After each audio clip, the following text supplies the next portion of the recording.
晚上9点，我下班回家，进小区时被保安拦住，他递给了我一张纸，我低头扫了眼，是份物业通告。再抬头的时候，保安不见了。居业主安全手册第1版。为了各位独居业主的安全考虑，本小区于今晚10点开始实行封禁，物业工作人员不会在10点以后打扰您。1、回家注意事项。1、请您随手关门，小家安全，大家放心。到家请迅速关门，关门前不要往外看，无论你看到或听到了什么，都不要理它。2、关门后第一时间检查你的鞋柜，若发现有鞋尖冲外，请及时调转，不要多想，是你放错了。3、请记住，你的房间除了你，没人进去过，不要多想，你很安全。如果你感觉很强烈，请按如下方法去做。3.1 找地方坐下，打开电视或用手机，随便看点什么，最少看10分钟。3.2 在此期间，不管你听到什么，感受到什么，视线都不能离开屏幕。放心，你会很安全。2、生活注意事项。1、累了一天很辛苦吧？请找地方躺一会再去洗漱，尽快去洗漱。晚10点还没洗漱的居民，请直接上床休息。晚10点到次日早6点是休息时间。2、为了居民的健康考虑，上厕所时请不要玩手机，不要在厕所抽烟，不要开窗户，不要开门。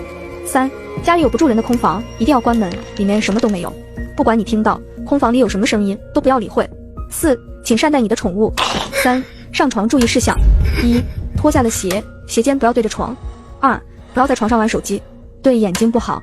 3、一定要收起床上多余的枕头，一人一枕。4、侧身睡觉时，如果感到身后有动静，千万不要回头，只要你自然睡着，就会很安全。4、特殊情况。1、如不小心触犯了以上某条规则，请立即给物业打电话。2、如发现了某种无法解释的事情，请立即给物业打电话，并说明详细情况。3、不要报警，因为电话那头的不一定是谁。最后提示，独居的您，除了物业，谁也不要相信。我家在21楼，坐电梯的时间刚好看完通告。神经病，累了一整天，回家还得被物业吓唬，还搞封禁，疫情都没能阻止工作对我的热情。开门进屋，关门的一刻，我想起通告单的内容，往日都是直接关门换鞋，现在却莫名想看看门外有什么。只见一个黑影立在电梯处，左顾右盼，声控灯亮着，却看不清黑影的脸，而且我很清楚地记得，刚才出电梯时没有人。砰！我关上房门，重新拿出了通告，仔细看了一遍。许是出电梯时没注意到有人。一定是这样。我有时候追剧，思绪跳到别的事上，等再回过神，会不记得刚才演了什么，想确认一下刚才的黑影还在不在。不过开门是不可能的。我趴在猫眼向外看去，声控灯暗着，安全通道的指示牌亮着绿光，楼道空无一人，黑影不在了。指示牌的绿光显得有些昏暗阴森。这物业真缺德，要不是通告写了那句话，我兴许就关门了。正当我准备离开时，猫眼被什么东西绑住了，边缘透着指示牌的绿光，像是有个脑袋在那里看我。一颗心猛地窜到嗓子眼，堵住了呼吸。或许是生存本能，我下意识觉得不能让外面的家伙知道我在看他。我不敢动，屋里灯亮着，要是现在离开，外面能发现猫眼的光。黄豆大的冷汗从额头渗出，沿着鼻梁下滑，挂在了鼻尖。黑影晃了许久，离开了。再看到有绿光的楼道，觉得没那么恐怖了。我背靠着门蹲在地上，重新拿出了物业给的通告，仔细看了起来。鞋柜是某宝买的简易架子，现在鞋柜上放着5双鞋，有1双鞋尖冲外，这不合理。我都是捏着鞋口往里放，鞋尖不可能冲外。调转鞋尖后，我开始打量屋子。3、请记住，你的房间除了你，没人进去过，不要多想，你很安全。这段话像复读机在我脑海中循环播放，越看越觉得有人来过。2室1厅的房子，一间主卧上着锁。租的时候，房东开门让我看过，是一些很古老的家具，气质可惜。按1室的价格租给了我。保险起见，我按通告所述，坐沙发上打开了电视。为了缓解紧张，我调了部动画《猫和老鼠》，一集6-7分钟，看3集。熟悉的旋律响起，我紧张的心情随汤姆和杰瑞的追逐而放缓。第2集过半，没有任何异常出现，看来是我多心了。累了一天，看动画片放松一下也挺好。正想着，客厅的灯灭了，我扯过抱枕，紧紧抱在怀里，反复回想通告。不管你听到什么，感受到什么，视线都不能离开屏幕。看动画片，不知道是紧张的原因还是什么，我感觉汤姆和杰瑞在看我，目光阴沉，他们的嘴像是在笑。一股连下数日雨的潮气自身后袭来，脑后传来轻微的喘息声，我甚至感觉到了头发被吹动，仿佛有个人在把脑袋伸向我肩膀。可我背后是墙，它缓缓移动到我脑袋左侧，我的耳朵清晰地感受到了呼气，气息冰冷，胸口像是压了重物，呼吸停了半拍。这一切超出了我的认知，心里不断劝说自己冷静。电视里，汤姆和杰瑞停止了追逐，站在那里看着我，眼睛是红的。屏幕忽明忽暗闪烁起来，明暗交替时，屏幕上映着我的轮廓，还有一张模糊的脸。它就在我脑袋左侧，而我的右肩上空悬着一只惨白的手，这只手正缓缓抬高。汤姆和杰瑞的表情越发狰狞。他的手猛然落下，我的右肩一震，心里承受不住了，闭上眼睛放声尖叫，直至嗓子干哑，那股尸潮之气没了。悄悄睁开双眼，客厅的灯亮着，汤姆和杰瑞在追逐。电视屏幕的一角有个静音图标在闪，仿佛刚才发生的一切是个短暂的梦。有了这次经历，我认真对待这份保命通告。看了眼时间，晚9点40了。我把刚才被冷汗浸湿的衣服换下，简单洗漱，直接回卧室。关卧室门时，不自觉地看向主卧，把能开的灯都打开。不管你听到空房里有什么声音，都不要理会。如果只是声音，怎么也不会比刚才更吓人了吧？拿出通告，上床注意事项：1. 脱下了鞋，鞋尖不要对着床； 2. 不要在床上玩手机，对眼睛不好； 3. 一定要收起床上多余的枕头，一人一枕； 4. 侧身睡觉时，如果感到身后有动静，千万不要回头。我小心翼翼把拖鞋放好，鞋尖冲外，手机放到床头柜上，平时用来睡觉夹着的枕头也塞进了衣柜。侧身睡，我平躺着睡不就行了？那种背后冒东西的感觉，一次就够的了。然而这一晚远比我想象的要折磨。我平躺在床上，瞪着眼睛盯着房顶，睡不着啊。平时都是玩手机玩累了才睡，而且刚经过那样的事，脑袋里有2对广场舞大妈在斗舞。要不放点催眠音乐？我拿起手机，打开网易，找了个催眠歌单播放，把手机放回床头柜。对了，还有478呼吸法。睡觉通告说，只要自然入睡就会安全。不知道过了多久，眼皮开始沉重。周公在向我挥手，咚咚咚咚咚，一阵急促的敲门声把我拉了回来。开门，我是物业的，声音清晰入耳。我瞬间睡意全无，敲门声和说话声在卧室门外。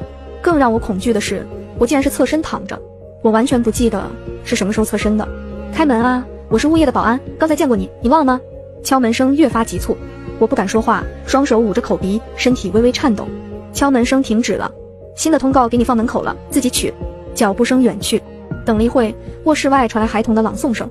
忽然床动了一下，像是有什么从另一侧上了床。什么人？是不是人？他到床上做什么？我不敢想。4. 侧身睡觉时，如果感到身后有动静，千万不要回头。这里用了2个千万，应该很危险吧？如果回头会看到什么？我心里一惊，该死，我在想什么？为什么会好奇？不能回头，一定不能回头。我努力使自己冷静下来。物业保安为什么能进来？又为什么只停在卧室门口？还有那新的通告是什么？先不想这些，床上多出来的这个到底是什么？可以确认一点，上床的这位和刚才看电视时遇到的不是同一个人，味道不一样。床上这位散发着淡淡的香气，是那种洗发水的清香。他上床后什么也没做，那他在干什么？一个想法瞬间让我头皮发麻，小臂的汗毛根根竖立。他在看我，我虽然看不到身后，但能感觉到他在看我。刚换的衣服再次被冷汗打湿，他动了，在向我靠近。随着床的轻微颤动和下陷，有什么东西停在了我的后背。我心里告诫自己不要往后看，可视线还是不由自主滑到眼角，迫切想知道那是什么。一团白影蹭地窜入视线，落在了我的怀里。猫，是只白猫。可我没有养宠物，我讨厌猫，水杯、枕头、床单，随处可见的猫毛很烦人。想起来了，通告单有一条，请善待你的宠物。不管猫是怎么来的，既然通告上这么说了，应该不会有危险吧？猫在我怀里蹭着脑袋，按说大晚上突然有只猫跳我床上，这么诡异的事，应该害怕才对。可此刻我却有种莫名的安稳，像是黑暗中燃起的火柴。我的脑袋尽量远离猫，用手挡住它的头。它蹭我的手心，半眯起眼，发出呼噜呼噜声。我想去洗手，却又不敢。不知过了多久，手机的闹钟不停在叫。我迷迷糊糊在枕头边摸了半天，才意识到手机在床头柜上。昨晚好像做了个梦，有只猫在喵呜。猫！我猛然惊醒，不是梦，猫在我怀里，一对鸳鸯眼正盯着我。或许是它的呼噜声帮我睡着的，但我不想为了它每天沾猫毛。我推开它，起身打开卧室门。地上扔着一份物业通告，还有我家门的钥匙。独居业主安全手册第2版。1. 为了您的安全考虑，若非必要，请不要离开房间。物业的工作人员会定时为您送上食物。听到敲门声，过5分钟开门自取。2. 不要给任何人开门，包括物业人员。3. 本小区并非只有独居业主，不要相信其他业主。遇到孩子，不要让他们注意到你。如果有孩子找上了你，请微笑鼓励他们，直到他们满意离开。4. 物业的员工制服都是蓝色，没有例外。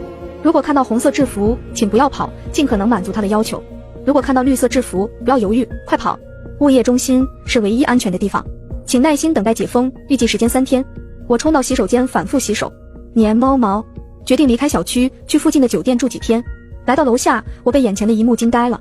现在是早上8点，天色昏暗无光，头顶悬着一轮圆月，小区外面全是浓雾，空气中游离着缕缕雾气，似孤魂在游荡。肉眼可见的几栋楼没有一户亮灯，死气沉沉，恍若一栋栋墓碑。要想离开小区，必须徒步走200多米。出于直觉和对那一缕缕雾气的恐惧，我没有贸然冲出去。能否出去还是未知，看外面浓雾的情况，就算出去又能去哪？我拿出手机拍了几张浓雾的照片，退回单元门内，把照片发到了工作群里，发现信号只有1格，接连拨了几个号码，报警和救助电话也试了，全都无法接通，物业电话也打不通。这时电梯停在了1楼，出来一家3口，2个大人和一个小男孩，他们一家穿着半袖，胸前印着同样的卡通图案。大人们在笑，勾着嘴角，向表情包里的某某微笑。我记得这一家3口，之前因为他们在家玩追逐游戏，吵到了楼下住户，我上门沟通过。阿姨，我们家的衣服好看吗？小男孩挣开被牵的手，跑到了我面前1米处。若是以前，我会因为这个称呼冷着脸走开，但现在，如果有孩子找上了你，请微笑鼓励他们，直到他们满意离开。阿姨，我在问你话。小男孩的声音在我耳边响起，我努力压下心中的惊惧，把脑海中匮乏的称赞和鼓励送给了他。谢谢阿姨。小男孩牵着他爸妈走了，像是牵着2个木偶。我看到空气中游离的缕缕雾气流入他们的耳鼻口中，一个冰冷的声音在我身后响起：2104的人跟我来。红色的保安制服，我和红衣保安走在小区内，他一言不发走在前面，游离的雾气纷纷被他吸入口鼻。我若是慢下脚步想要离开，他会停下来盯着我，微微泛着红光的眼眸让我脊背冒凉气。我们来到19号楼的1401室，他避开猫眼躲在一旁，示意我敲门。开门的是一个小女孩，家里没有大人吗？红衣保安冲出来，一把掐住小女孩的脖子，像一小猫一样拎出了门。小女孩不做挣扎，目光阴冷地瞪着红衣保安。我稍作犹豫，没有劝阻，这个小女孩明显不太正常，更多是不敢。我们一路来到物业中心，这里暗着灯，看不到人影。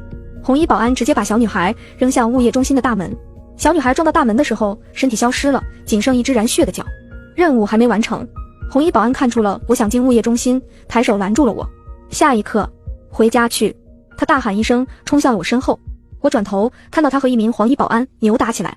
物业中心门口那只染血的脚打消了我的念头，我慌不择路地跑回了家。门上贴着一张纸，门把手挂着个塑料袋，袋里装着面包、火腿和一件衣服。新物业人员工作注意事项：1. 特殊情况不要去物业中心。2. 本物业公司只有蓝色工作服和绿色制服，若是遇到穿红色制服的人，一定要远离。统计完成后汇成表格交给绿色制服的人。3. 统计1-10号楼所有家中有小孩、有过小孩的业主，务必在当日下班前完成。4. 出行请避开雾气，若不小心吸入，请找绿色制服的保安领取巧克力，1天1块，不能多吃。5. 新的工作时间为9点至18点，不得迟到早退。工作期间不要与业主说话，注意是所有业主。若工作需要，请找绿色制服的保安领取巧克力，1天1块，不能多吃。工作与独居不冲突。我在物业工作，负责接待业主来电、来访和处理有关房屋的投诉。昨天下班时，保安给了我一份独居安全通告。一夜之间，我吃了几口面包，穿上蓝色的工作服。离9点还有10分钟。刚才回来时吸入了雾气，必须找绿色制服的人要巧克力，还要统计1-10号楼家中有小孩的住户。这个任务对我来说不难。小区分2批交房，期间烂尾停工大半年，到现在地下停车场还没建好。烂尾导致业主怨气很大，没有物业愿意接手，一直是居委会管理。物业公司是去年接管的这个小区，小区入住率不到30%。我是交接人员之一，1-10号楼恰好是我负责的区域。虽然统计表在物业中心，但我大概记得一些。我以前记性很好，很幸运，下楼就遇到了一名绿色制服的人，他面带微笑，自然有亲和力，话不多，尽快将统计表交给我。巧克力入口略有些苦，那些雾气避开了我。我提前在本上画好了表格，填入房号，挨家挨户敲门就可以了。因为入住率低，大多住户还没装修，工作量少了许多。下午4点多，我完成了工作，手持表格，在小区寻找绿色制服的人，就被突然出现的红衣保安拦住了。身为工作人员，我应该逃离他，可我又是居民，不能拒绝他。两难之际，他抢走我手里的统计表，塞给了我2张纸，离开了。纸上写着2句话，是从某个本子上撕下来的，字迹有些模糊。一张写着：阿姨让我10点前写完作业，可今天作业好多。另一张写着：阿姨把宝宝扔了。我不明白什么意思。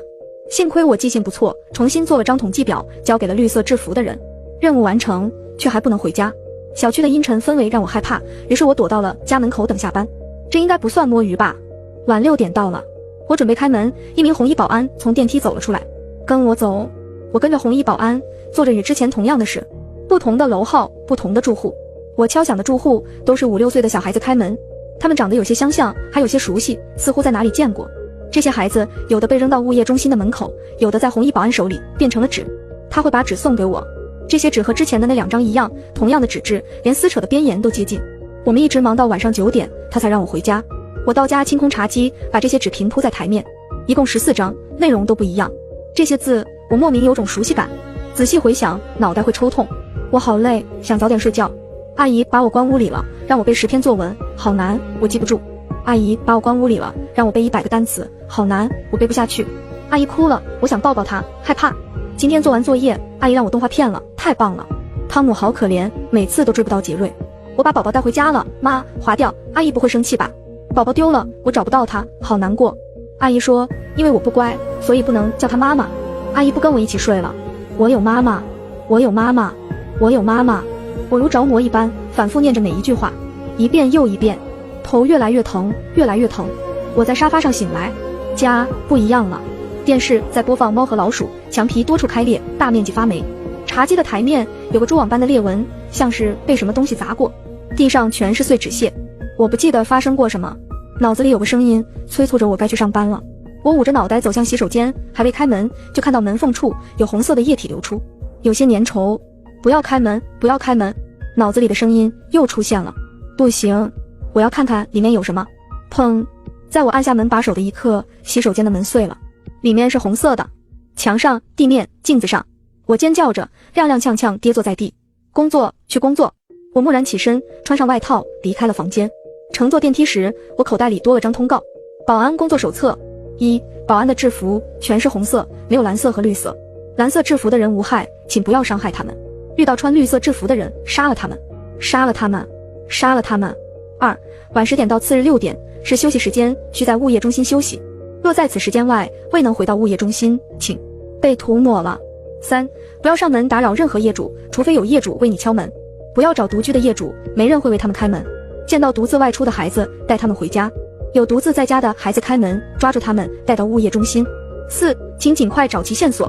小区能否解封，全靠各位了，感谢你们。我呆呆地看着电梯门中的自己，红色的保安制服。昨晚发生了什么？想不起来。我离开单元楼，外面的世界也变了。月亮是红色的，雾气是红色的，地面流淌着红色。2104，跟我走。昨天抢我统计表的红衣保安来到我面前，我有些烦躁，想上去掐死他。有脚步声响起，我循声看去，一名绿色制服的人出现在视线中，莫名的怒意上涌。我低沉的嘶吼一声，冲向了绿色制服的人。红衣保安先一步冲过去，束住了绿衣的手臂。我死死地掐着绿衣的喉咙，看着他双目圆瞪，直到他不再反抗。杀人没给我带来恐惧，反倒有种舒畅感，仿佛完成了一件压抑许久的大事。走吧。红衣保安拖着我离开。我们从一名蓝色制服的人手里抢过统计表，做着与昨天同样的事。敲门的人还是我。我不明白，这与工作手册不符，但似乎并不想搞明白原因。11个孩子被我们抓到了物业中心，像第一天一样扔到门口。有的变成了半截腿，有的变成了半截手臂，长短不一。还有些孩子变成了纸，不过这些纸全被染成红褐色，看不清自己。物业中心也不一样了，里面亮着红光，人头攒动。晚上7点多，任务完成，回物业所。他那张死板的脸上仿佛笑了一下。物业所，不是物业中心吗？算了，我对什么都不在意，只好奇物业中心里面有什么。推开物业中心的门，正厅中央摆着一张不锈钢的长桌，上面盖着张白布，10几个身穿红衣的人站在两侧，不全是保安服。白布下是什么？我的声音在颤。那些人低下了头。掀开白布的那一刻，周围的一切开始破碎，世界化为飞灰。我全想起来了。6年前，我在上大2，一次同学聚会，我怀孕了。孩子的父亲不愿意承担，让我打掉孩子，我不愿意。爸妈也让我打掉孩子，我拒绝了。身边的每一个人都在阻止这个孩子的诞生。我攒了整个学期的生活费，拿着下学期的学费，离开了学校，独自来到这个陌生的城市。孩子出生了，为了养育他，我白天卖奶茶，晚上去夜店当服务员，把2份工作的休息日调成1天，去找兼职发单页，穿玩偶服。女儿一天天长大，需要陪伴。我找到了一份物业的工作，薪资不错，早8晚7，中午休息1个半小时。